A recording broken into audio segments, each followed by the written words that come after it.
Nowadays, it doesn't always feel like we get the next season to a series the following year, or we have done with Season 4 has recently wrapped up, so today we're going to be looking at all 4 of those seasons and the TV special as well, and ranking them from worst to best. I just want to clarify that all of these are pretty solid to good, so it's quite hard to rank them and to have one lower than the other, yet I've done so regardless, but just keep in mind that I still do like every entry on this list. So without further ado, let's get into it.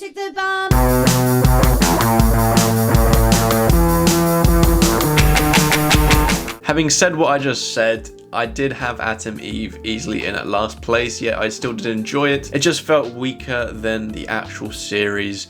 Obviously, it's a spin-off and it showcases the origin story of Atom Eve, but to be honest, it felt a little bit unnecessary. Eve is a compelling character, so having a spin-off of hers is not a bad idea, yet we had kind of gotten the gist of what her backstory was from the show. We've seen her troubled family life, we've heard snippets of her backstory, so yeah, it does make sense to explore it, yet what we got wasn't exactly thrilling. After watching, I didn't really view Eve as any different, as it's kind of the backstory I expected, and to be honest, it was fairly generic as well. It felt very familiar, and as I said, we kind of got the main gist of what her origins entailed. So it was a harmless special, but I don't think it needed to be made.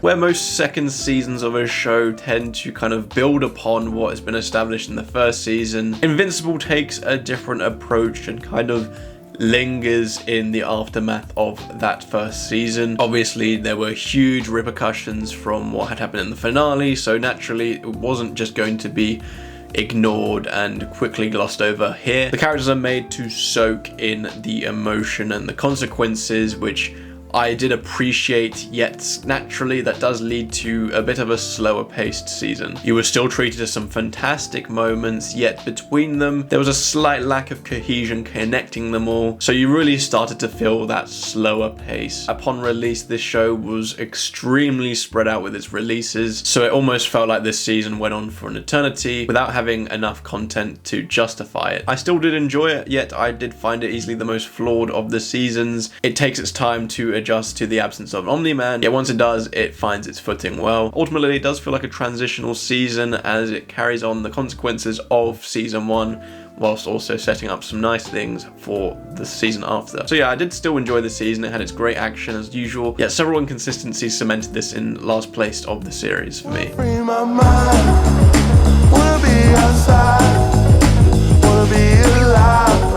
Now, I haven't looked at other rankings yet. I think this is probably going to be a controversial pick. Season 4 had some of the show's strongest moments, yet it's that first half which I felt really let the season down. Again, there is such a slow start and approach with an abundance of filler episodes which just didn't have too much of a payoff. Amongst that, I thought we also had the worst episode of the entire season. Yet once you get past all of that, it then delivers some of the strongest episodes filled with great action, captivating character moments, and just overall top quality that you've seen in this show before. So it was very hard to place this one, but I think that first half does really let it down. Nolan continues on his redemption arc, and seeing him in close proximity with his 2 sons just creates such an emotional dynamic, and the way it's portrayed by those 3 characters, and even Debbie getting involved, was just so thrilling to watch, and it really immerses you in the emotion as well. Obviously, they've had to band together to fight a bigger threat, and that threat is Thrag.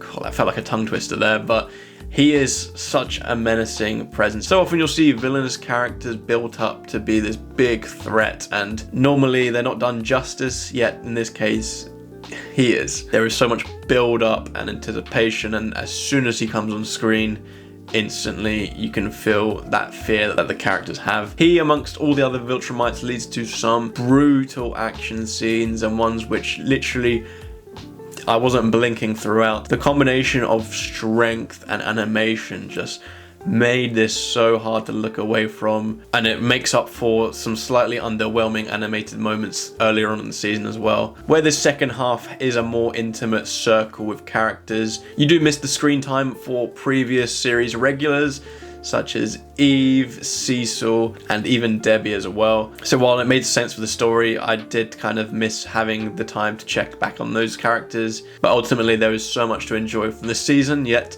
a few flaws which do let it down.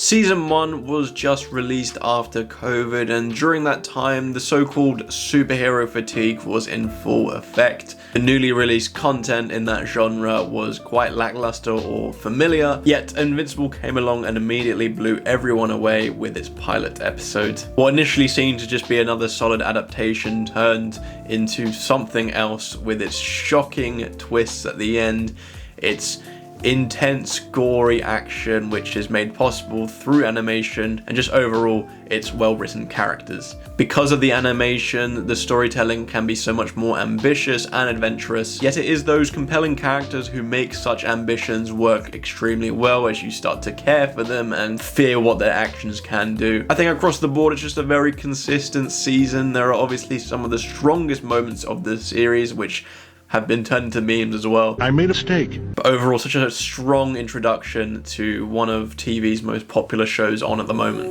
I could lie, say I like it like that, like it like that. But in at first place, like I had last year, is Season 3.